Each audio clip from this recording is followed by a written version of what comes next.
Como seria minha casa se eu tivesse morado no Chile. Então eu resolvi construir essa casa em forma visual e aí nessa casa eu fui ocupando, ela era tão louca, tinha uma loja de pesca dentro, para você ter ideia. Vou pegar vou atrás dessa bolsa e vou ainda por cima poder fazer meu trabalho, né? As artes visuais têm um problema, né, de ser, talvez de todas as artes, né, se pensar em música, em dança, em teatro, ela é muito elitista para dar aula de fotografia. E nossa, gostei muito assim.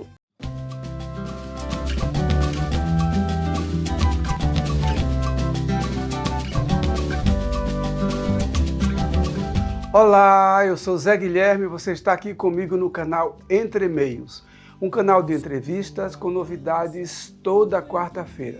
Toda quarta-feira, uma personalidade nova, num papo leve, informal e, por que não, divertido. Já que você está aí, eu gostaria de te convidar para se inscrever no canal, clicar no sininho para receber as notificações em primeira mão, curtir e comentar. E vem com a gente toda quarta-feira às 19 horas. Vem com a gente! E hoje eu tenho a grata satisfação de receber aqui para bater um papo comigo Patrícia Osses, que é chilena de nascimento e paulistana de coração. Patrícia, seja muito bem-vinda. É um prazer enorme recebê-la aqui para falar um pouco sobre o teu trabalho, trocarmos ideia aí sobre arte. Seja bem-vinda, sinta-se em casa, a sala é sua. Muito obrigada, Zé. Adorei o convite e eu acho que vai ser um bate-papo muito bom, assim, ter acompanhado o seu trabalho também. E é bom porque você me trouxe de volta a São Paulo também. Ah, que bom. E é interessante porque é culpa do professor Joaci, né? Que foi o professor Joaci que nos ligou, que fez a ligação aí entre você e eu. É verdade, mais uma coisa maravilhosa que ele faz, né? Exatamente. Porque ele só faz... É uma figura muito especial. Sim. Patrícia, eu geralmente começo a entrevista pedindo para o convidado ou a convidada contar um pouco de quem é essa pessoa antes da gente entrar no assunto do trabalho artístico, né? No teu caso, eu já dei um spoiler, né? Que você é chilena de nascimento, vive em São Paulo. Quer dizer, veio para São Paulo com 2, 3 anos de idade, né? 1 ano e meio. Então, assim, é mais brasileira do que chilena.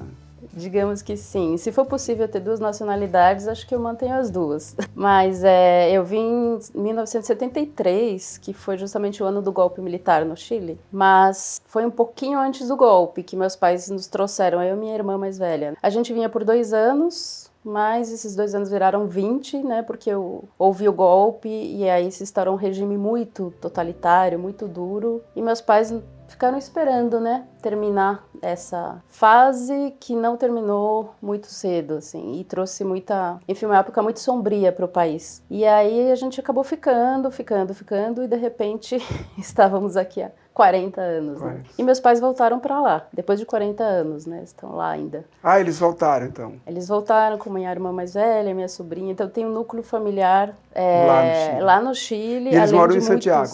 Em Santiago, além de todos os 50 parentes mais próximos também. Conta um pouco de como é que foi esse percurso para você chegar nessa questão do trabalho com arte visual.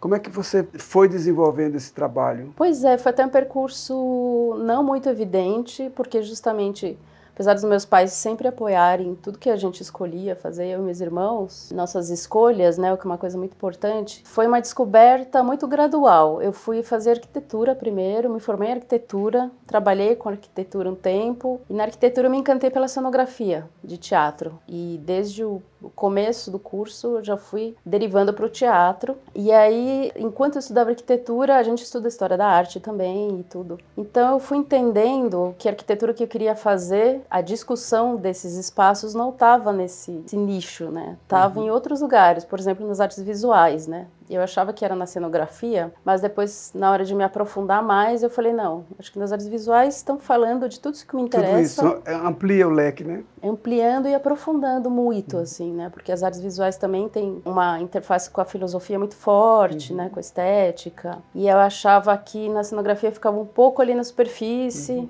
Então, quando eu terminei, fui procurar uma pós-graduação e tal, até aqui na Rua Maranhão, né, na FAU. E eu falei, nossa, acho que agora tá um ponto bom para fazer uma graduação assim, como se deve. E aí eu fui fazer artes. E aí eu me encontrei mesmo. E você fez artes visuais na USP, não é isso? Na USP. E enquanto eu estudava, comecei arquitetura, eu comecei a estudar violoncelo também. porque também me deparei com o curso de música do Sesc, que tem os instrumentos eruditos que eram totalmente inacessíveis, né? São muito difíceis de ter acesso. Também tive uma vida de orquestra, de tocar em orquestras jovens e tudo, que foi muito importante. Então, meio que nas artes visuais tinha uma confluência de tudo isso, do teatro, da arquitetura, da música, da fotografia. Exatamente, já me interessava muito fazer fotografia. Aí eu queria aprender cerâmica, eu queria aprender um monte de coisas. Quando eu vi, era um curso de graduação de novo. Então eu fui fazer as coisas... É engraçado, né? Às vezes a gente insiste por um caminho e parece que é difícil e não parece trabalho, e as pessoas, né, você briga. E de repente, nas artes visuais, tudo fluía. Eu falei, é por aqui que eu quero ir. Então foi digamos, essa escolha gradual. E tem gente que fala, então você abandonou a arquitetura, né, pelas artes. Eu falo, não. A arquitetura continua presente. Muito presente. Para mim é espaço. As pessoas acabam entendendo algumas áreas de trabalho como uma coisa estanque, né? Quer dizer, quando eu penso em arquitetura, eu quando era jovem, antes de fazer minhas formações, eu tinha muita vontade de fazer arquitetura. Era uma área que eu tinha muita curiosidade de fazer. Não pude fazer por uma série de circunstâncias. Na época, a arquitetura era um curso que requeria quase que horário integral. Eu precisava trabalhar numa família muito humilde. Eu morava nessa época em Recife, e a Faculdade de Arquitetura da Universidade Federal de Pernambuco era horário integral, e era um horário integral assim, completamente quebrado, não era todos os dias, mas um dia o dia inteiro, outro dia meio-dia, outro dia... Enfim, eu acabei optando por um outro curso, uma outra área, por conta mesmo de necessidade de trabalhar, de ter tempo, de ter espaço para o trabalho. Mas era uma formação que eu tinha muito interesse em fazer. E é interessante que depois, muitos anos depois, eu fiz administração de empresas. E depois, muitos anos depois, eu fui fazer psicologia. E aí eu me dei conta que eu estava fazendo arquitetura. É mesmo? Por quê? Porque a psicologia, de alguma forma, você faz todo esse estudo da estrutura, a construção da estrutura de personalidade, comportamento, a casa interna. Então eu me dei conta de que, de alguma forma, era uma outra arquitetura, mas era arquitetura, só que era uma arquitetura da casa interna, não da externa. Depois dessa formação, você enveredou por um mestrado, doutorado, né, em poéticas visuais. Isso.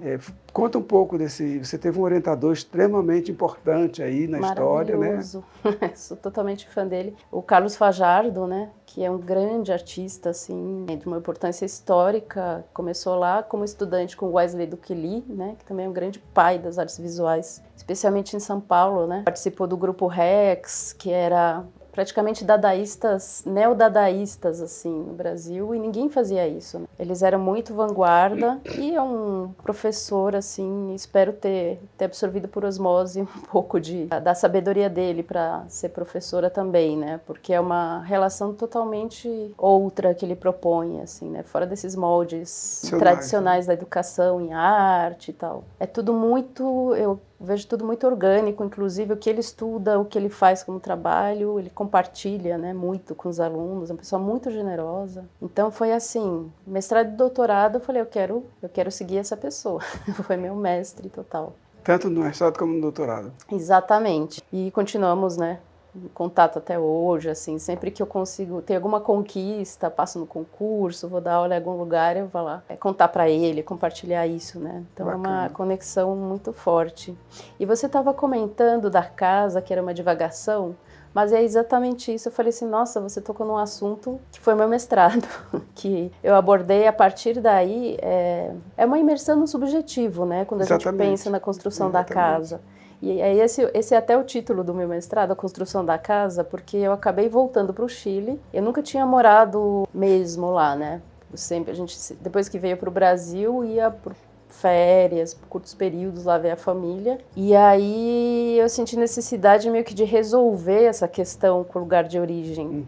E ainda mais, eu tinha uma avó que morava numa casa que povoava, assim, meus sonhos, minha imaginação há muito tempo, que era uma casa na parte histórica da cidade, de adobe, muito antiga, deve ter agora 130 anos, uma coisa assim. Não caiu, quase caiu com terremotos, mas está lá de pé ainda. E aquela casa de arquitetura espanhola, né, da colonização espanhola, muito típica, assim, compridas, estreitas compridas e com vários pátios de luz dentro.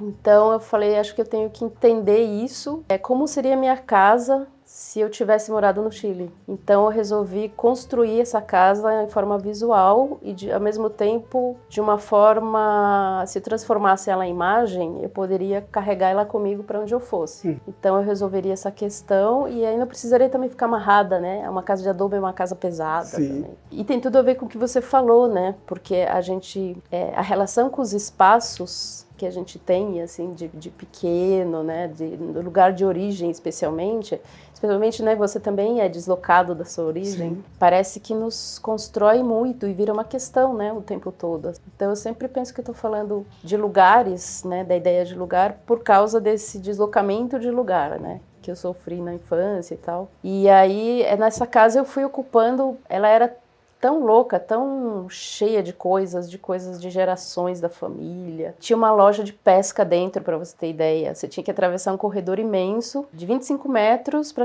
passar pela sala da casa e lá dentro, na sala de jantar, o que seria uma sala de jantar, era a loja de pesca. Então é uma loucura, assim. E aí eu falei, nossa, tem muita informação, então eu vou dividir a casa em cômodos, cada cômodo vai virar um capítulo de um livro de imagens. E esse livro é o livro que eu vou carregar comigo para sempre. Sem né? dúvida. Então eu fiz um trabalho que chamava Pátio de Luz, outro que chamava corredor, outro que chamava banheiro, e sempre banheiro, banho, né? Corredor, passeio, que tem essa relação com a língua, que ela fala muito do lugar também, né? Ou se for no Brasil, com sotaque, com os localismos, né? Então é muito bonito isso, né? E quando a gente pacifica essa relação também é bom. Né? Eu vou pegar um gancho nessa tua história para contar um pouco. Quando eu mudei para São Paulo, é óbvio que eu morei alguns anos, até certa idade, no interior do Ceará, em Juazeiro do Norte, onde eu nasci, que é uma cidade absolutamente rica em manifestações folclóricas, aquela mística em torno da figura do Padre Cícero, sim, etc. De lá eu fui para Recife, um outro polo assim, cultural. Eu tive contato com maracatu, com manifestações musicais e folclóricas típicas da região pernambucana. E quando eu vim para São Paulo, é outra realidade absolutamente diferente, completamente diferente. Desde os hábitos de vestuário até os hábitos de moradia, etc. e tal. E eu, como um chegante, né, um forasteiro, eu tentei me adaptar a isso, tentei me ajustar a isso. Ou seja, o meu apartamento, o primeiro apartamento que eu aluguei em São Paulo, eu tentei decorar meio que uma cara paulistana. Eu comecei a mudar um pouco o meu jeito de vestir, porque eu vinha de uma experiência de muita cor, muito colorido. No Nordeste a gente usa muita cor, né, estampado e roupas com cores fortes. Aí eu fui me adaptando um pouco ao cinza, preto, bege, marrom de São Paulo, até que uma determinada ocasião eu me dei conta de que aquilo não era o meu lugar, né? Eu falei, pera um pouquinho, eu preciso resgatar, trazer de volta lá do Ceará para cá o meu canto. Então eu fui construindo isso dentro de casa, eu fui colocando elementos, por exemplo, a chita, imagens de santos, móveis mais antigos. Eu fui reconstruindo o meu lugar de moradia nesse processo. Hoje eu fico pensando assim, se eu tiver que mudar desse apartamento e ir para um outro, ou tem que ser algum lugar que tenha a minha cara, ou eu vou ter que reconstruir isso, trazer também, porque eu não consigo me achar mais fora daquele ambiente que eu resgatei, né? Hoje eu voltei a usar muita roupa colorida, me desvencilhei um pouco dos julgamentos sobre isso. Ah, tá muito colorido, não tá? Bom, sou eu, é a minha história. Então eu acho muito rico, fico muito emocionado aí com o teu comentário, porque é desse resgate, é dessa arquitetura que eu falava antes, a arquitetura interna. Agora, explica um pouco, eu queria entender, poéticas visuais, que é a área que você fez doutorado. O que é essa área, poéticas visuais? Como é que é? Esse programa específico da Universidade de São Paulo, ele tem... E a maioria dos programas de pós-graduação em artes visuais, eu acredito que seja assim, eles dividem entre, por exemplo, uma prática artística, uma reflexão, né, sobre a sua própria prática artística, e uma reflexão mais teórica, história da arte, crítica, né, teoria, estética mesmo. Então, as poéticas visuais seriam a parte prática mesmo, a parte do trabalho do artista. E que para mim veio assim também de uma maneira, porque eu nunca na minha vida imaginei fazer mestrado, doutorado, seguir carreira acadêmica. ser professora, né, como eu sou hoje de Universidade Federal. Mas assim, depois que eu terminei a graduação, a gente fica batalhando muito, né, por um espaço, por expor os trabalhos e tal. Mas também tem que trabalhar, né, tem que pagar conta, tem que manter o trabalho também, porque é um investimento, né? Investimento. Você tem sempre que gastar para fazer esse trabalho. E aí eu me dei conta que a bolsa de mestrado, na época, né, hoje em dia ainda não está reajustada, mas a bolsa pagava melhor que qualquer emprego que eu conseguisse de sobrevivência, né? Então eu falei, nossa, vou atrás dessa bolsa e vou ainda por cima poder fazer meu trabalho, né? Continuar fazendo minha pesquisa e desenvolvendo entendendo qual que seria meu trabalho também, porque a gente termina a graduação e é uma busca constante, né? Essa formação em artes visuais também. Então foi totalmente por esse lado até da sobrevivência e de conseguir trabalhar com isso ainda. As artes visuais têm um problema, né? De ser, talvez de todas as artes, né? Se pensar em música, em dança, em teatro, ela é muito entendida como algo do individual e também elitista, né? Muitas vezes, porque a vazão dela, né, a sobrevivência do artista, digamos, se daria pela venda para o mercado de arte, que é muito questionável, né? Hoje em dia eu critico muito, já depois de passar por várias galerias e tal, hoje em dia eu não estou trabalhando com galeria. Acho que pelo trabalho com a universidade pública consegui me dedicar. E por outro lado, né, não ter que ir para esse mercado, mas hoje em dia eu critico bastante, assim, meus alunos estão acostumados a ouvir essas críticas, porque é quase que um mercado de consumo, de luxo, né? Uhum. É diferente da música, do teatro, que vão chegar muitas pessoas que são do coletivo, né?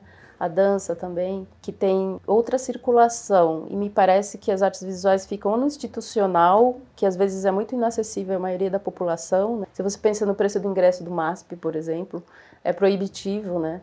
Não é à toa que na terça-feira, acho que é terça ou quarta, né, tem um dia gratuito que ficam filas quilométricas ali embaixo, porque é o dia que é gratuito. E aí a gente se dá conta de que, assim, não é que as pessoas não tenham interesse em ver, é que as pessoas não têm condição de acesso, né? É verdade. Quer dizer, falta grana para isso, porque é um ingresso caríssimo. Exatamente. Então as pessoas buscam, você vê que nos dias de gratuidade as filas estão quilométricas. Então há interesse, falta a possibilidade de acesso. Exatamente, então parece que essas artes se colocam assim nesse lugar. E quando eu começo a traçar esse caminho até pela universidade pública, porque arquitetura eu tinha estudado numa universidade particular, quando eu entrei na USP foi assim também uma abertura de universo, né? Não só das artes visuais, mas da vida universitária, né? Acadêmica possível. Falei, nossa, realmente é um lugar de conhecimento, né, de verdade, assim. A particular eu fiz o mais rápido possível, sem repetir nenhum semestre, para não pagar mais nenhum semestre, pelo amor de Deus. E ali eu falei, nossa, agora eu posso, né, não tinha essa tensão. Então, eu acho que o papel da universidade pública, especialmente na formação de artistas, é questionar, né, essa circulação.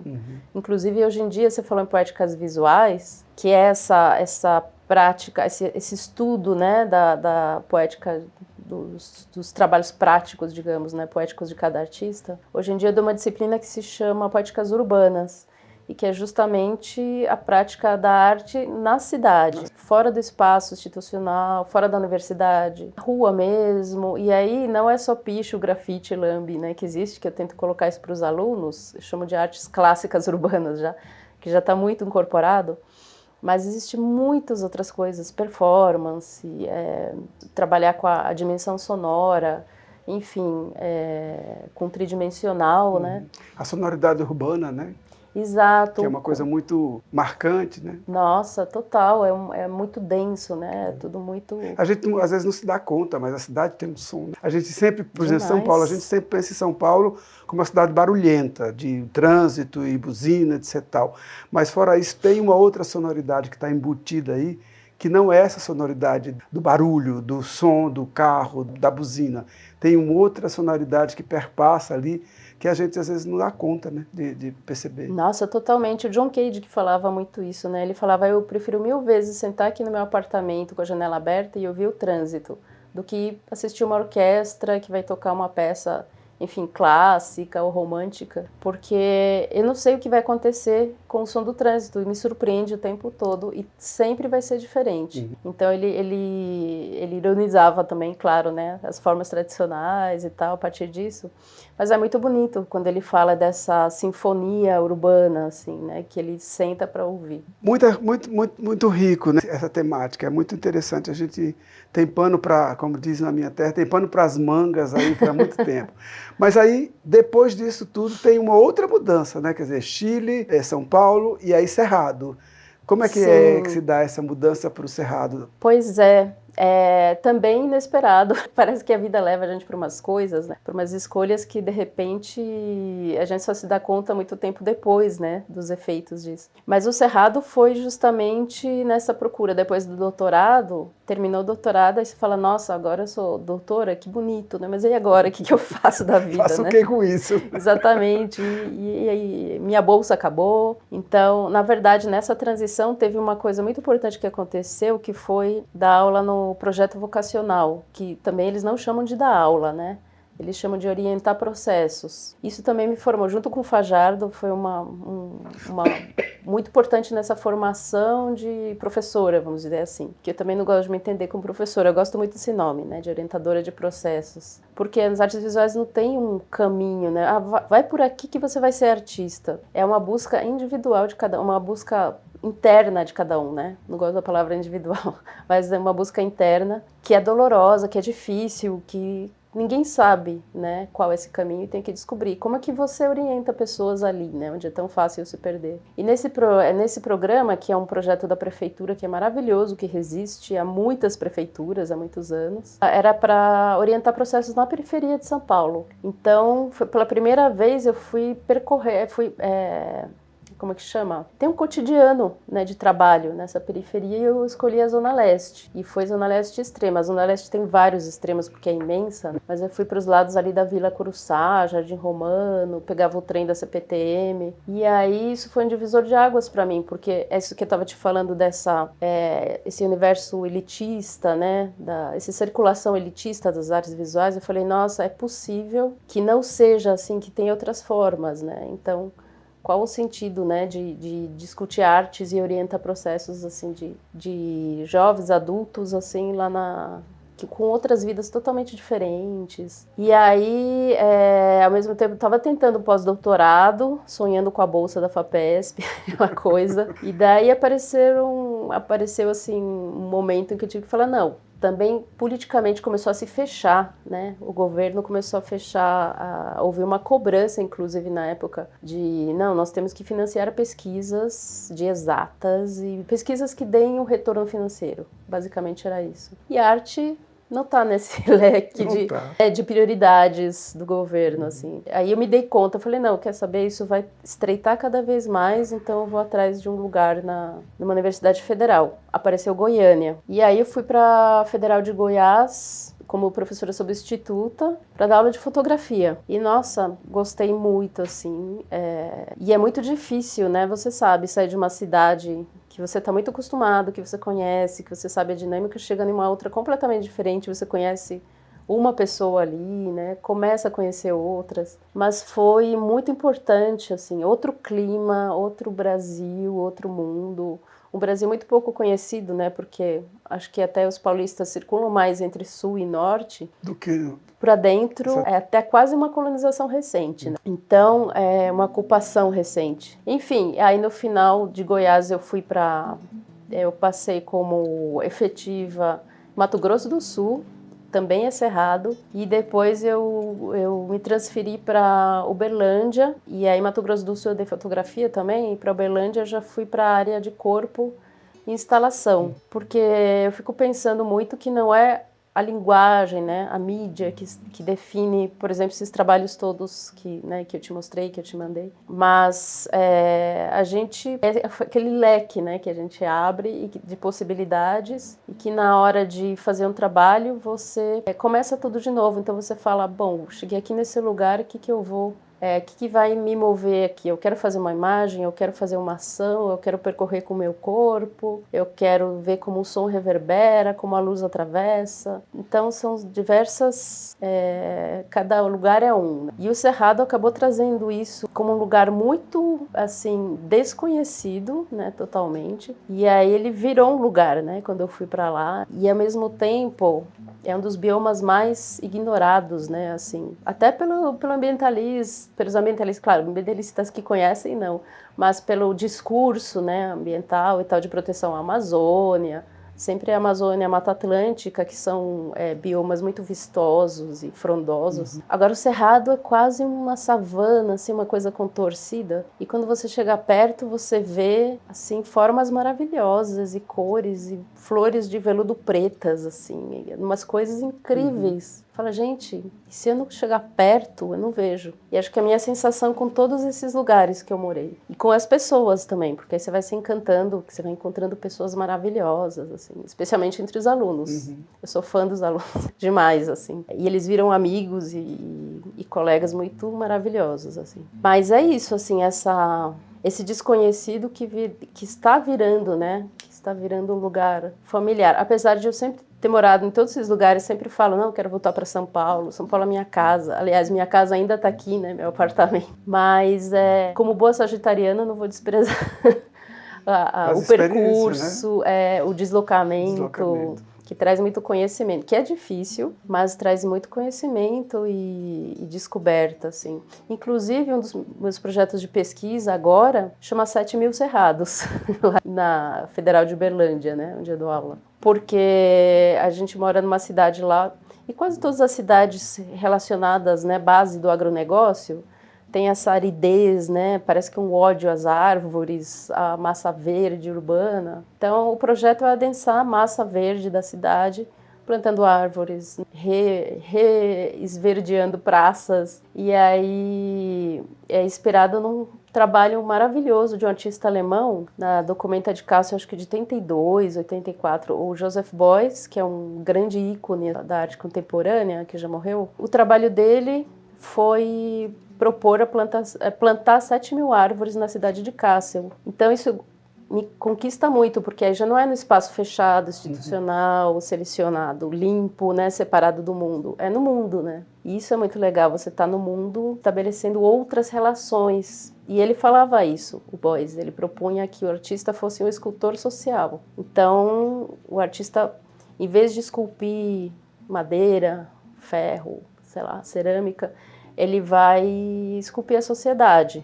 E todo mundo é artista. Então, isso é uma mudança é revolucionário. Mudança de paradigma completa, né? Sim. Então, em homenagem a ele, aos 7.000 carvalhos do Beuys, a gente criou os 7.000 Cerrados. 7.000 Cerrados. Bom, mas agora eu vou fazer uma pausa para fazer a dica do dia.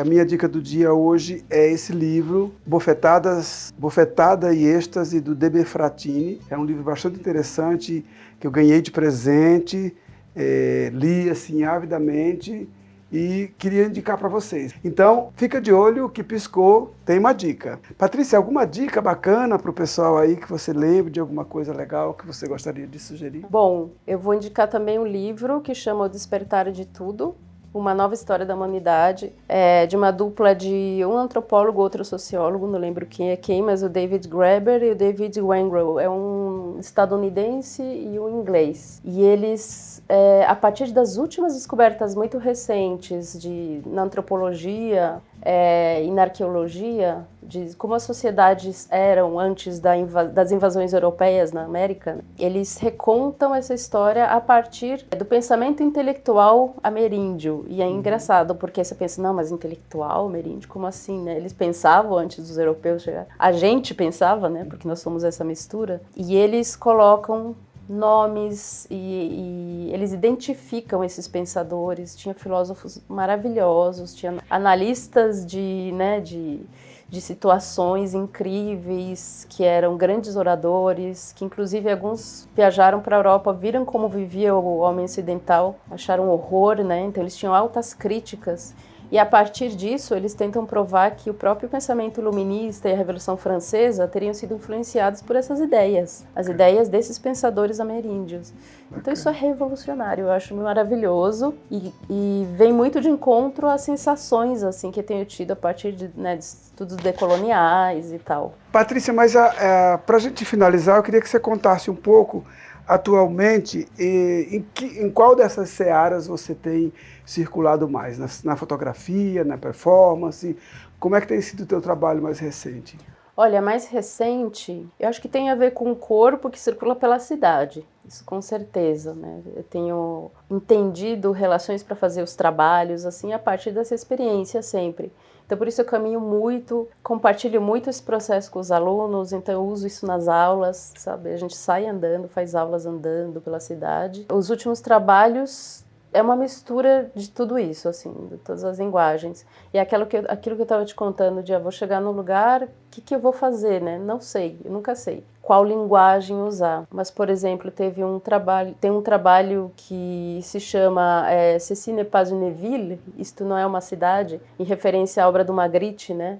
Aquela que diz, isso não é um cachimbo, né? Ceci n'est pas une pipe. Porque criticando essas formações urbanas que tem muito hoje, do condomínio, do muro de condomínio, e que no final acaba dali para dentro, beleza, né? Temos segurança, temos playground, temos piscina, tá tudo bonito, mas do muro para fora não interessa. Do muro para fora é a cidade, é espaço coletivo, e aí você acaba tendo uma cidade de muros. Então eu tenho usado a fotografia para fotografar esses muros, mas ao mesmo tempo é uma performance porque eu vou caminhando, a cada 10 passos eu tiro uma foto, bem de frente para o muro. E eu vou expor como uma grande foto, na verdade várias grandes fotos de 30 centímetros por 8 metros, por exemplo. Talvez na forma de lambe, né, que é uma linguagem também da arte urbana, e com essa escrita. Então, até a literatura foi parte importante da interface com a literatura, né, da minha pesquisa sempre. Enfim, pesquisei o Borges na Argentina e outras coisas no doutorado. E agora eu tô vendo como eu tô usando a escrita, frases plotadas na parede mesmo, junto com as fotos. Porque aí são construções de sentido, né, que interessam. Tem outra que eu fiz também, outra imagem, que chama Estreia, porque tem a ver com um teatro em forma de ruína, e que é o Teatro Grande Otelo, lá em Uberlândia, e que é um crime, assim, ficou anos ruindo, né? Inclusive até a prefeitura construindo um outro teatro projetado pelo Oscar Niemeyer, maravilhoso, realmente ele é incrível, mas deixando ruir esse Teatro Grande Otelo. O Grande Otelo é, né, um dos maiores atores da história brasileira e de Uberlândia, ele é original de lá. Então, é muito sintomático isso, né? Se deixe ruir, assim, uma obra dessa, arquitetônica maravilhosa. E eu fotografei essa ruína, fiz uma instalação para tirar essa foto, então eu instalei o nome do teatro de novo, fiz uma placa e coloquei lá em cima, sem pedir autorização nem nada, com a grande ajuda de 2 dos meus queridos alunos também. E também instalei uma cortina vermelha imensa, de palco, só que eu coloquei na entrada principal, que estava murada dessa ruína. Fotografei isso e eu vou expor numa grande foto que eu vou adesivar na parede de 1,5 m por 2, uma coisa assim, iluminada por um foco só, e uma frase atravessa essa foto. É uma frase de poesia do Grande Otelo. Eu fui pesquisar, não sabia que ele escrevia poesia também. Então ele fala, eu não vou saber de cor aqui, mas ele fala um verso maravilhoso sobre o ocaso, né? Tipo, quando as luzes se apagam no teatro, e tudo fica da cor dele também, né? Então é muito lindo. Tô muito encantada com essas descobertas, assim. Né? E o outro trabalho todos esses trabalhos ainda são inéditos, né? A gente vai apresentar, eu digo a gente porque esse último é coletivo, a gente vai apresentar na próxima exposição do Museu Universitário lá de Uberlândia, que é uma graça, um espaço maravilhoso lá. E é uma performance, justamente, onde a gente vai lançar esse projeto dos 7.000 cerrados, assim, ao público, a participação do público, e vamos circular pela vernissagem carregando mudas de árvore, e essas mudas depois vão se destinar a lugares onde o público sinta a falta de uma árvore, né? Muito bom. Patrícia, foi um prazer enorme conversar contigo. A gente teria assunto aí para algumas horas de conversa. Queria te agradecer pela disponibilidade, pela generosidade de estar aqui comigo hoje conversando sobre esse trabalho bonito que você faz, e deixar espaço aí, se você entender que tem alguma coisa que a gente deixou de abordar, fique à vontade. Ixi, essa pergunta é perigosa porque quando eu perigosa. começo a falar, os alunos do noturno sofrem para eu terminar a aula. Não, tô brincando. Talvez esse pensamento de que a gente conversou aqui, né? Eu trouxe o Joseph Beuys, né, como inspirador daquele projeto da escultura social. Pensar o quanto a arte pode realmente se transformar numa ação do cotidiano, né? Se tornar em algo acessível, né? Algo que faça parte dos espaços da cidade, o quanto a cidade pode ficar uma cidade muito melhor, né? Muito mais incrível, interessante, com a presença da arte nesse cotidiano e nesses espaços, né? Que ela não esteja confinada a lugares com ingressos a R$70, ou ao mercado de arte também, né? De uma circulação criticável, assim, bastante, mas assim, que todos possamos, né? Assim, eu acho que eu deixo um voto de um desejo, assim, de um futuro em que a gente compartilhe muito os processos, né? Que eles façam parte dos currículos das escolas, né? Que isso seja naturalizado também. Ou seja, as poéticas visuais, as relações poéticas com o mundo, né? Sejam para todos. Para todos. Bom, a gente vai colocar aí ao longo do vídeo algumas imagens dos trabalhos da Patrícia e também os arrobas para quem tiver curiosidade de ir lá procurar nas redes sociais e conhecer um pouco mais do trabalho que a Patrícia vem desenvolvendo e dos inúmeros projetos que ainda faltam ser inaugurados. Patrícia, obrigado por você estar aqui. Muito obrigado. Eu que agradeço, viu? Obrigado. Obrigada pelo convite. E essa foi mais uma entrevista do canal Entre Meios. Toda quarta-feira às 19 horas, uma entrevista nova, uma personalidade nova. Um papo leve, informal e, por que não, divertido. Quero te convidar para se inscrever no canal, clicar no sininho para receber notificações em primeira mão, curtir e comentar e vir com a gente toda quarta-feira às 19 horas. Vem com a gente!